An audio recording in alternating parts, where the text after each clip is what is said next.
When a couple walks down the aisle, do they really know who they are marrying?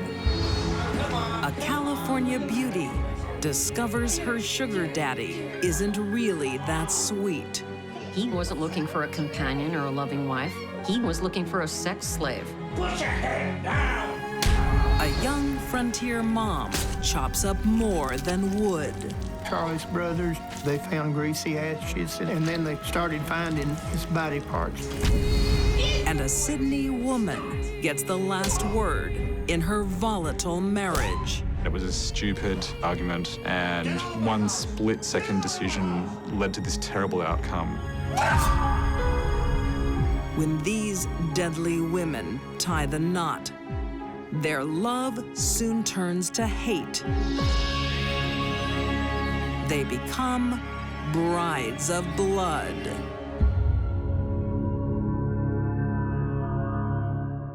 I love it. I love you. Prenuptial agreements are common. I think her life drastically changed due to a marital contract. Put your head down! But sometimes the hidden clauses Bob got more and more sexually demanding and sadistic. can be hard to live with.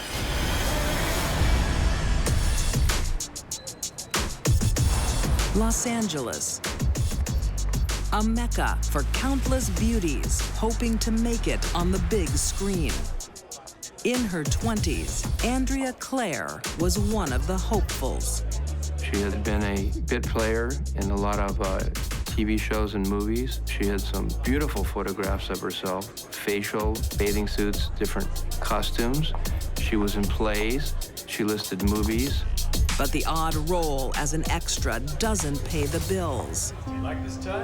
I love it. I just got this tie. You can have it if you want. Andrea finds another way to cash in on her good looks. She really couldn't make it as an actress, so she ended up working as a call girl to make money. By 1980, 39-year-old Andrea is a high-priced hooker only the rich can afford. Like wealthy retiree, 69-year-old Bob Sand. Robert Sands had been a lumberman in the Northeast and had made a fortune there. He retired to Los Angeles. He also had a long-standing history with prostitutes. But Bob's married, and his wife of over 30 years knows all his dirty secrets. His wife was divorcing him because he had a $800 a week prostitute habit. What's going on? What's this?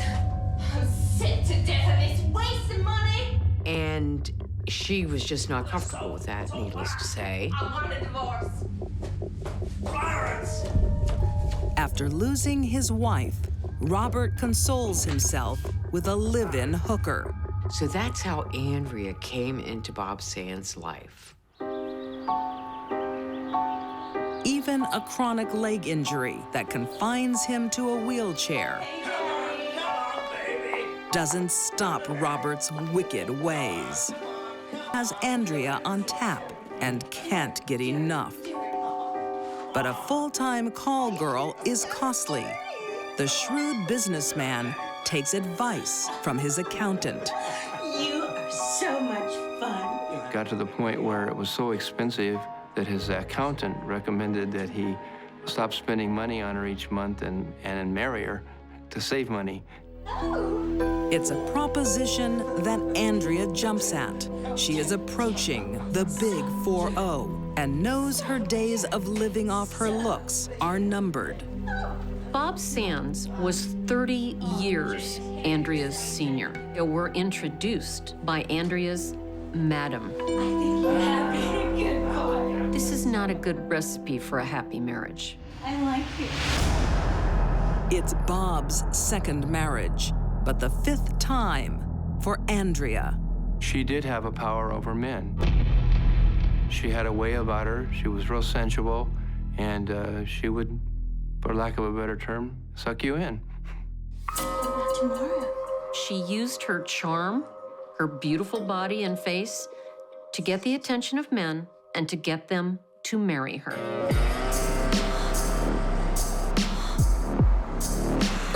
in 1981, the newlyweds moved to Palm Springs, to a desert playground for the wealthy. Oh my God, it's amazing. They lived in a big, gorgeous home in a very wealthy area in Rancho Mirage. Oh, I love it. I love you. Rancho Mirage is where a lot of CEOs and political figures and actresses and actors retire. It's known as the playground of the presidents. I love you so much. I'm so happy. Bob Sand was a very wealthy older man who was in a wheelchair. Perhaps Andrea thought this was her last chance at wealth. And the guy had one foot in the grave. What could be better?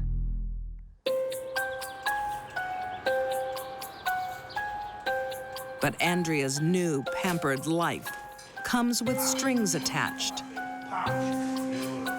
I think her life drastically changed due to a marital contract that we found. She agreed to perform sexual services for him. There was a whole list of them, some of them somewhat perverted. And he would follow her around and photograph her, doing everything.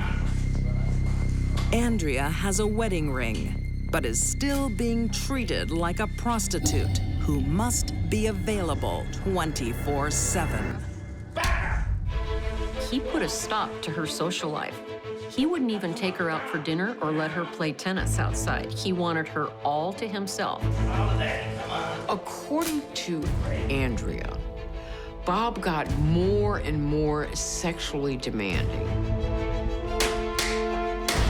And his sex that he wanted was more and more sadistic. She hated it, and she hated him. That might have been the straw that broke the camel's back. Put your head down. Bob Sand wasn't looking for a companion or a loving wife. Bob Sand was looking for a sex slave, and he got it. But the slave broke away.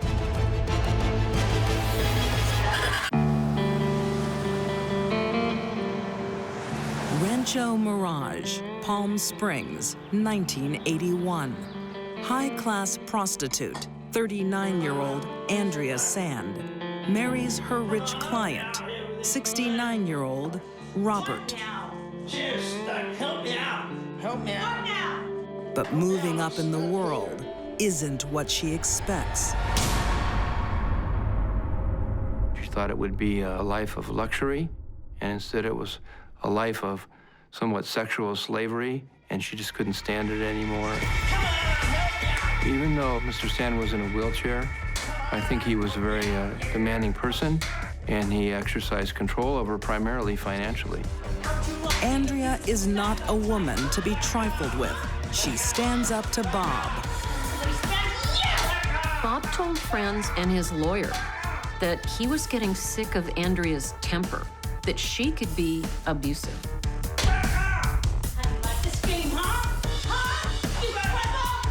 But he was also compelled to stay with her because she had the most incredible body he'd ever seen, and the sex was wonderful. May 14th, 1981. Bob is in bed, waiting for his new bride to perform her wifely duties. Andrea is about to give Bob a performance to die for. That's when she attacked him with a knife. It was an out-of-control frenzy, just stabbing over and over and over and over again. He was stabbed 27 times, and importantly, he was stabbed in the heart and severed the aorta. Andrea was smaller than Bob, but she didn't need to stab him 27 times to kill him. That was a frenzied, rageful attack. Struck with a board and it split his ear. He was hit so hard in the head that it caused a skull fracture. Andrea's past acting experience is now put to use. Officer, the place is already being searched. Why aren't you out there searching for the murderers that murdered my husband? She tells police a well-rehearsed story, She said she heard her husband yelling out, and as she went down the hallway to his bedroom, some stranger in the dark bumped into her, pushed her out of the way, and ran out of the condominium. She went in there to find Robert on the ground. You're wasting time. They need to Two be men caught. don't come in a house, kill the alpha male in the house, take nothing, and leave the wife unharmed. That is pure fantasy. Police doubt her story, but don't have enough evidence to arrest her. While the investigation continues, there is a bizarre twist. Oh my God, please help me! Weeks after the murder, Andrea claims the killers return and rape her. We never found any evidence of the assault. We couldn't find any physical evidence on her. Judge Hawkins, the DA assigned to the case, says it was the first of many assault claims. She continued to tell us that the intruders returned and either sexually assaulted her or kidnapped her and sexually assaulted her repeatedly. There were so many incidents. On July 23rd, 1981, police answer yet another distress call, but are not prepared for what they find. Please help me! Help! Help me! Police came to her home. She was on the kitchen floor, bound hand and foot, and she had a knife sticking out of her buttocks. I've been on the bench for 15 years, and I haven't seen any cases as bizarre as this one. Oh my God! They raped me! All three of them! She made herself the center of the story repeatedly. And the police knew what that meant. She was the killer. The same ones that they murdered my husband too! Police need more evidence. Meanwhile, Andrea finds someone who does believe her. 56-year-old widower, Joe Mims. He wants to become husband number 6.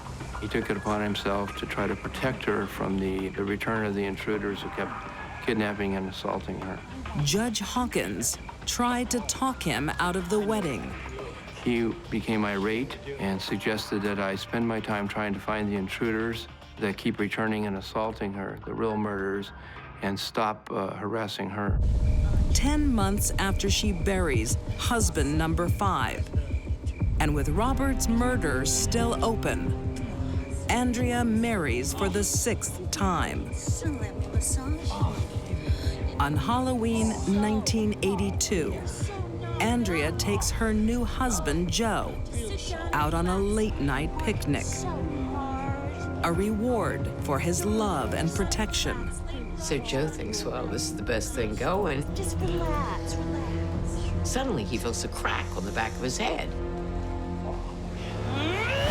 And there's Andrea with a hammer in her head, beating him in the head. And he wrestled the hammer away from her.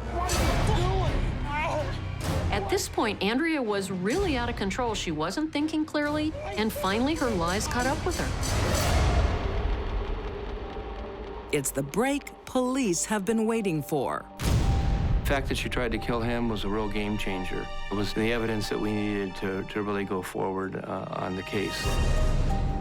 Andrea accepts a plea bargain for assaulting Joe Mims with a deadly weapon and receives 4 years. She stands trial for the first-degree murder of Robert Sand and is found guilty. Women that stab men 27 times are not held in high regard by jurors. Jurors are afraid of them. They don't want them walking around. I do understand she suffered at the hands of men, why she had her relationship problems that she did, but I don't think that was ever an excuse to forgive her or forget what she did to Robert Sand. In May 1984, Andrea Sand is sentenced to 26 years to life in prison. In court, she wants the last word. When the judge read the verdict to her, she slammed down a box of tissues on the thing and said, "I killed him because he called me a whore." Throughout Andrea's life, crying wolf worked for her. It got the attention of men. This time, it didn't work. It got her in prison.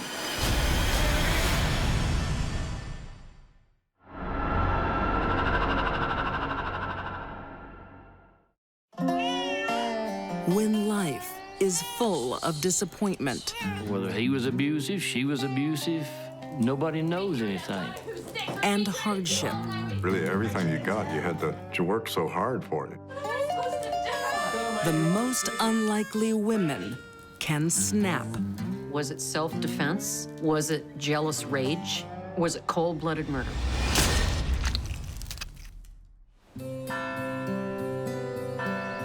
Charles Silver, do you take Frankie to be your wife? Sweet 16 and never been kissed doesn't apply to Frankie Stewart. By that tender age, Frankie becomes a bride. With my love, I do give. In 1829, she marries 17-year-old Charlie Silver. My wife!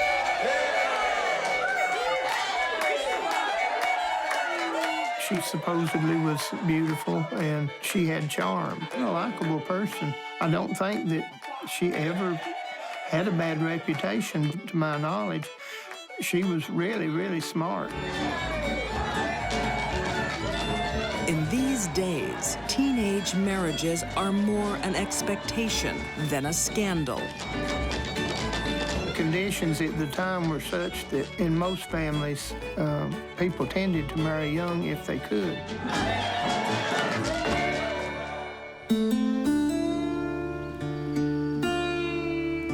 Frankie and Charlie are mountain folk, raised in the rugged wilderness around Morganton, North Carolina, a tough, unforgiving environment. But nothing quite prepared them for married life in a one-room cabin in the frontier wilderness. The total isolation up here in the mountains and living in a one-room cabin, keep in mind, no plumbing, no nothing. And also to try to scrape a living out of these hills, really everything you got, you had to work so hard for it.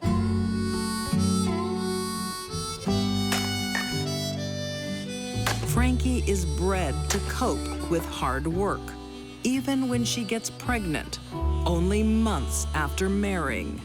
She was a person of early America. She could do anything that a man could do just about on the farm. The neighbors all said how industrious she was, how hard she worked. Her new husband doesn't share his wife's sense of duty.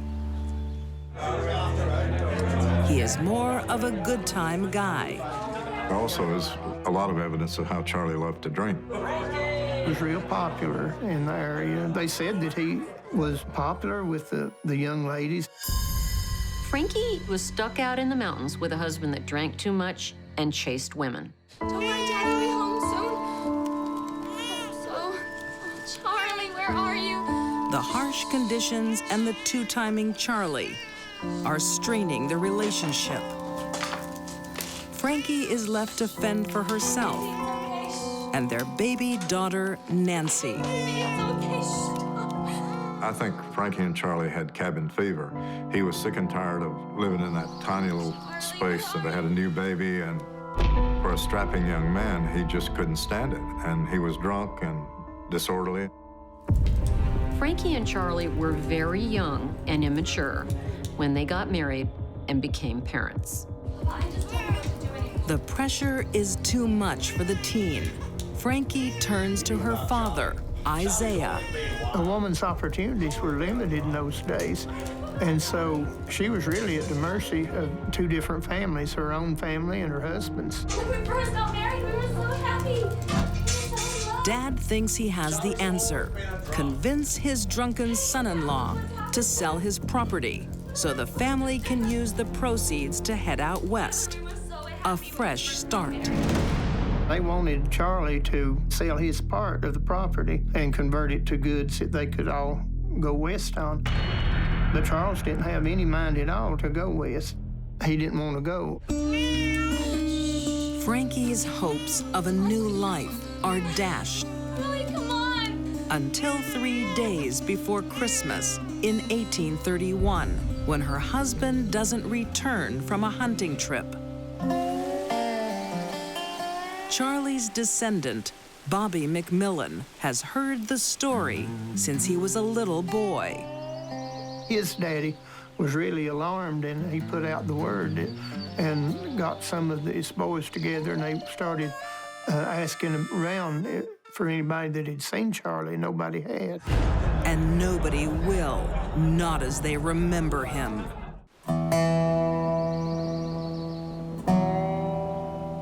In 1831, in the rugged mountains near Morganton, North Carolina, the honeymoon period is over for teen wife and mom, Frankie Silver.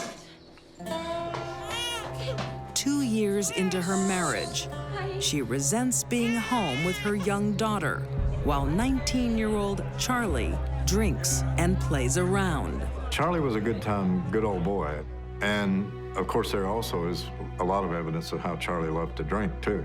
I just don't know what to do anymore. Charlie has one thing Frankie wants: the deeds to their property.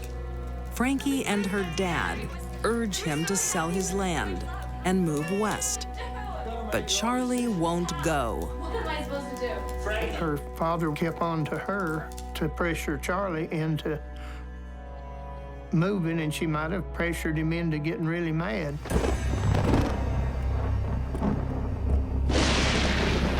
December 22nd, Charlie returns from a hunting trip Where have you been?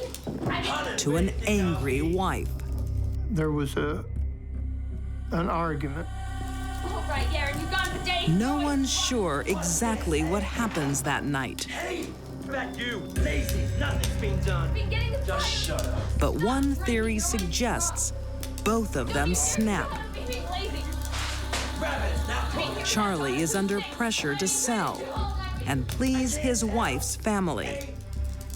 Some people say that he went to get his gun, and she got the axe and hit him first. Don't speak to me like that, woman. My God, I'll kill you. Whether he was abusive, she was abusive, nobody knows anything. All they know is for certain is she killed him. There's no dispute that Frankie killed Charlie with an axe. What's up for grabs is why it happened. Was it self-defense? Was it jealous rage? Was it cold-blooded murder? What happens next has been debated in the mountains of North Carolina for almost 200 years. She cut his head off with an axe and then burned him in the fireplace. That was the horror of it. Why she would have killed him, what the situation was that would cause somebody to hate another person enough to kill him. According to one version, what body parts Frankie can't burn, she scatters around the wilderness. But her gruesome game of hide and seek doesn't work. Charlie's brothers, they found greasy ashes in the fireplace. There were bone chips and plenty of evidence. And then they started finding his body parts around. They found his head in an old hollow stump. Lights, that's the lungs and the guts, you know, the parts that don't burn, was put in a sack. Frankie is arrested for murder. The evidence seems as compelling as it is frightening. If Frankie had just hit her husband once, killed him, it would have been vastly different. She chopped her husband up after decapitating him. People are afraid of women that do that. At trial, Frankie has nothing to say. She offers no defense for her actions. Justice is swift in the 1900s. After 3 days, she's found guilty of murder and sentenced to death. Your mom, Pa, love you. Have you anything to say? On the gallows, Frankie is given one last chance to explain.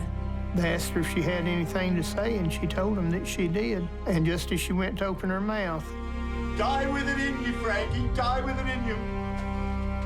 her father hollered out, "Die with it in you." And she wouldn't say anything. Her father said to her, "Frankie, take this with you," implying something much more sinister was behind Charlie's death than simply Frankie striking out at an abusive husband. Her dad knew what it was. Many believe the true criminal was Frankie's father, Isaiah. Even the victim's own descendants. My grandmother's uncle, he told me that her daddy was there to eat supper with him.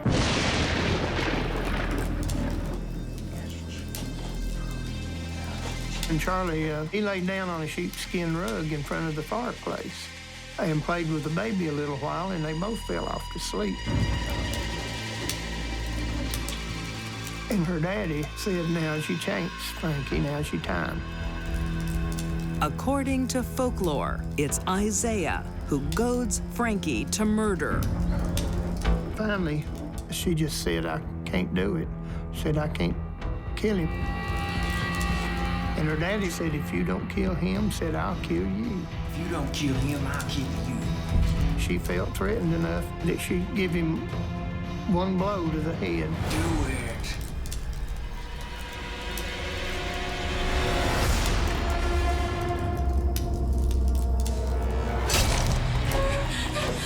Her daddy took the axe and struck him a blow to the neck so hard that his head bounced against the rafters.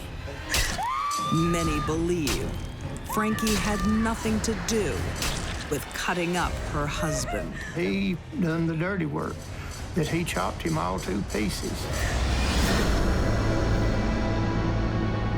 But on the gallows, Frankie maintains her silence. Die with it in you, Frankie. The victim of two men who should have protected her. In July 1833, Frankie Silver faces the hangman. Grandpa, I love you. Legend has it, she leaves this world with a song. My son has gone, my days are past. Or something that she had wrote while she was in jail. She had wrote this Frankie's poem.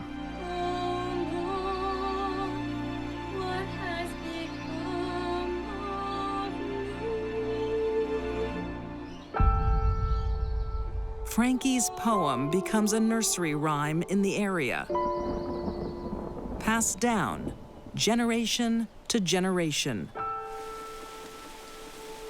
My sun goes down, my days are past, and I must leave this world at last.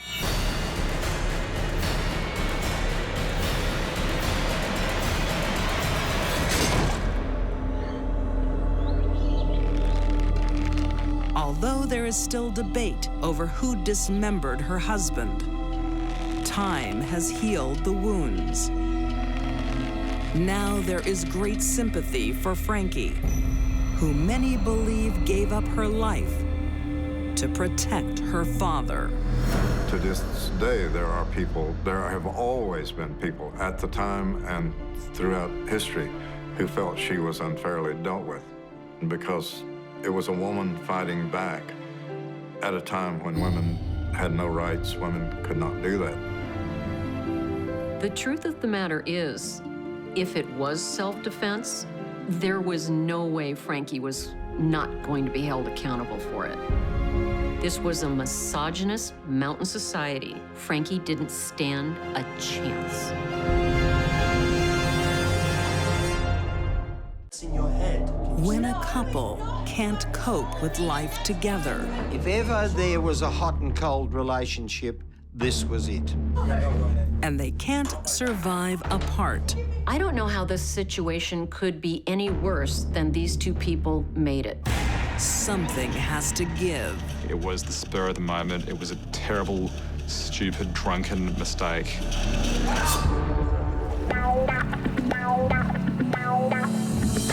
Many young women dream of meeting a Mr. Right who is charming and wealthy. In the year 2000, Sydney, Australia, 50-year-old Chaim Kimmel has it in spades. He was a bit of a bon vivant, good living, the wealthiest part of Sydney. He enjoyed a wonderful lifestyle. A successful entrepreneur and antiques dealer, Chaim savors the fruits of his success, including pretty women. Tonight, one in particular catches his eye. 25-year-old Danielle Stewart. Danielle was a very attractive, shortish, blonde, loved to drink. He was an older man, but a really good style of a bloke. They met on the dance floor and hit it off immediately. I'm a part-time accountant. You are? Well, that's a serendipity. Oh, really? I'm your bookkeeper. Chaim moves in quickly, offering Danielle a job. Really? Danielle was doing some bookkeeping work in Chaim's antique furniture business. Look at that. Came in. It has arrived. Oh, they're so pretty. A month I had to wait for these ones. He made some advances which weren't initially reciprocated. They look beautiful. It's gorgeous. Almost as beautiful as you are. Oh, thank you. Thank you for being here. I really like your earrings. But then after time, they became intimate and it was on. You asking me on a date? Okay. Sure. Neil was certainly a prize catch. I think that Chaim would have been very happy with himself for snagging a beauty like her. As the passion ignites, Chaim discovers his pretty conquest is as volatile as she is beautiful. When Danielle was only 11, she suffered a terrible loss. Her mother died. After that, she became the victim of sexual abuse by 3 different men.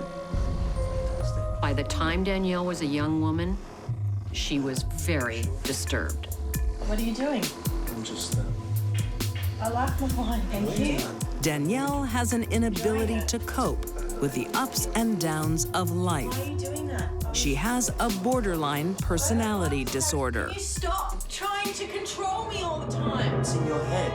No, it's not. You are controlling me, and that's why I drink, because you control me. People, mostly women, with borderline personality disorder are always living on the edge.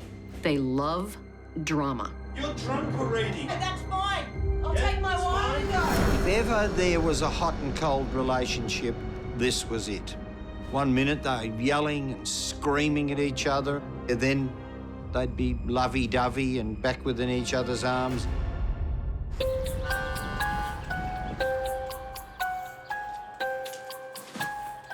Life on the edge is washed down with 2 bottles of fine wine every day. What's that? What are you doing? Going out to have some fun. It was very alcohol-fueled, very hedonistic. Going out like that? Yeah, going out like this. You're not going anywhere. There was a lot of violent arguments. They'd been in a relationship for 4 years and were married, but after only 1 year later, they separated. Go out. Yes, I do want to go out. But I want you to stop controlling me. Being abandoned is a fear of Danielle's that has its roots in her unstable and grief-stricken childhood. She went through life with a paranoia that people were going to leave her, and she became very, very possessive of her partner, and that, fueled by alcohol, was the basis of the majority of their problems. The couple that find it impossible to live together soon discover they can't live apart. She she went out with somebody else. He was seeing other people, but they could not stop speaking. They remained extremely close. Should I tell you now? Until something happens that brings the tortured soulmates to a crossroad.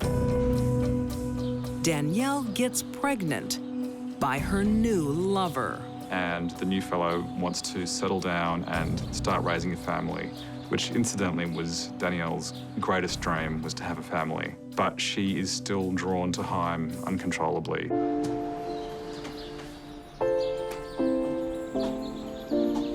Danielle wants to leave her lover and return to her husband. I want to come home. It's not that simple. I think Danielle was trying to recreate the normal, happy family she had before her mother passed away. But nothing she did worked. I miss you too. But this changes things, doesn't it? Chaim decides she can return home at a price. I don't want the child of another man. Please. He told her that either she has a termination or there's no hope of them ever getting back together. Please take me back. Danielle agrees, and the couple try again. This was a dreadful decision. Factor in alcohol, and it's going to be bad. In Sydney, Australia, 2006, 30-year-old Danielle Stewart and 55-year-old Chaim Kimmel are attempting to fix their broken marriage. It's not going well. It was short-lived. As soon as they were back together, it was business as usual. I don't know how this situation could be any worse than these two people made it. Extreme alcohol abuse, clinical depression from a recent abortion, and living with someone you hate. This could not have had a happy ending. The old problems just resurfaced. They kept on living the same way. They kept on with the dinner parties and living the good life. So who wants another drink? Absolutely. Why not? Yeah. All right, let's do it. And with this came Danielle's terrible response to alcohol excess. On August 23rd, 2006, after dinner with friends, it comes to a head. Sir, here's to a great night. It was noted by others there that Danielle seemed a little drunker than usual. Relax with you. What? Just take it easy. Can you stop telling me what to do? Just take it easy. Things got a little bit more testy, and Danielle left and decided to walk home. Just drink slowly. I'm just saying, slow it down. You're drinking. But the night air doesn't cool down Danielle.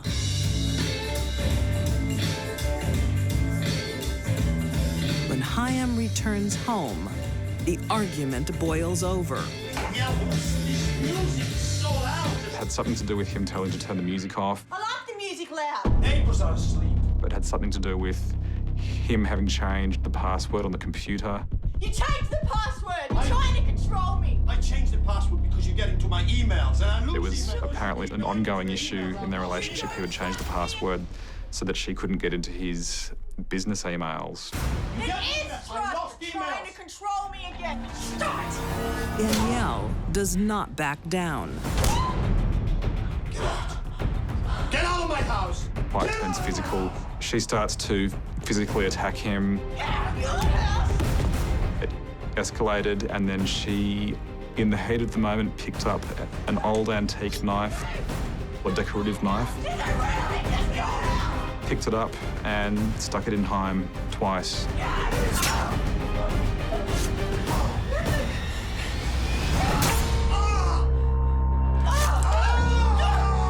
It was 5 times the alcohol limit. She was incoherent, and it was a stupid, pointless, uncontrolled lover's argument. And one split-second decision led to this terrible outcome. She was looking for a fight that night. And she was impulsive, she was depressed, she was upset, she had very poor impulse control. She might not have intended to kill, but she had to know what she was doing when she was picking up that knife. Hyam struggles to the front door. His son desperately tries to help him. So the son runs out of his room. He finds his father clutching his stomach where he's been stabbed twice, covered in blood, barely able to speak.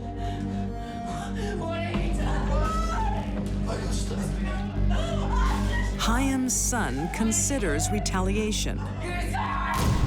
He picks up a golf club and thinks for a moment that he might avenge his father. It's actually Hyam himself who tells him, don't do it, lying there, sort of holding himself together. So the son puts the golf club down and nurses his father while he lies there dying. It's okay. It's okay. Hyam later succumbs to his injuries in the hospital. I don't know that Danielle actually planned that night, but the only way he'd be alive today is if he had left the house and not returned. Anyone who would have been in a relationship with Danielle Stewart would have been in a relationship that was doomed from the start. A combination of psychological problems fueled by excesses of alcohol was always going to end in disaster. Danielle wept throughout much of the trial.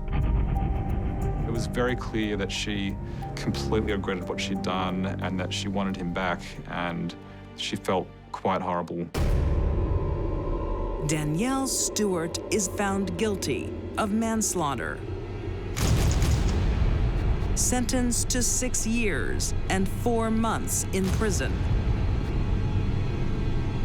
Danielle is released in 2011.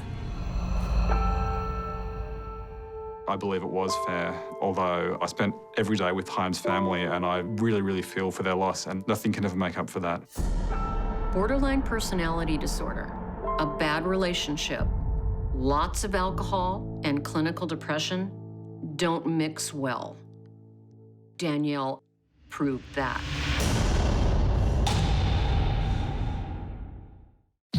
When these marriages failed, the women didn't waste time on a divorce. Andrea Sand wanted her husband's wealth, but not her husband. Frankie Silver put her farming skills to lethal use. And Danielle Stewart's internal rage exploded in manslaughter. These deadly women stole the lives of the men they vowed to cherish. They were brides of blood.